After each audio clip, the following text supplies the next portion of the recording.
Weak 3 housewife transformation.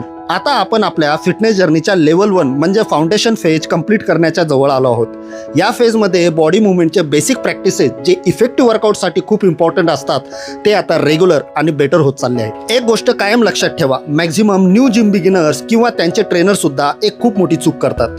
वर्कआउटसाठी लागणाऱ्या basic फाउंडेशनवर focus न करता डायरेक्ट ॲडव्हान्स वर्कआउट किंवा रँडम प्रॅक्टिसेसवर जम्प करतात. पण खरं ट्रान्सफॉर्मेशन तुमचं सुरू होतं स्ट्रॉंग फाउंडेशनपासून. म्हणून सुरुवातीला तुमचं टार्गेट असलं पाहिजे बेसिक फाउंडेशन परफेक्ट करणं. आणि आपल्या या फाउंडेशन फेजमध्ये आपण काही खूप इम्पॉर्टंट फॅक्टरवर काम केलं आहे. पहिला, पॉझिटिव्ह हॅबिट बिल्ड करणं. यामध्ये आपण clean eating, sleep timing, water intake आणि कन्सिस्टन्सी ह्या हॅबिट आता रेग्युलर आणि इम्प्रूव्ह होत आहेत. Second, neural adaptation. एक्सरसाइजची क्वालिटी आणि बॉडी कंट्रोल इम्प्रूव्ह होतो.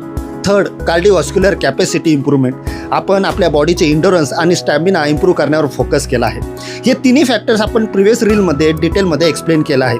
Fourth, core stability. कोर म्हणजे फक्त ॲब्स नाही, तो आपल्या पूर्ण बॉडीचा सपोर्ट सिस्टम आहे. स्ट्रॉंग कोरमुळे पोश्चर इम्प्रूव्ह होतो आणि बॅलन्सही इम्प्रूव्ह होतो आणि लिफ्टिंग कॅपॅसिटी तुमची बेटर होते. फिफ्थ, मोबिलिटी आणि फ्लेक्झिबिलिटी. बॉडी स्टिफ असेल तर मुवमेंट क्वालिटी कमी होते. गुड मोबिलिटीमुळे रेंज ऑफ मोशन इम्प्रूव्ह होतो, वर्कआउट मोर स्मूथ आणि इंजुरी फ्री होतो. Sixth, grip strength. Grip strong असेल तर वेटवरचा कंट्रोल स्ट्रॉंग होतो. यामुळे लिफ्टिंग इम्प्रूव्ह होते, एक्सरसाइज स्टॅबिलिटी वाढते आणि वर्कआउट अधिक सेफ आणि इंजरी फ्री राहतो.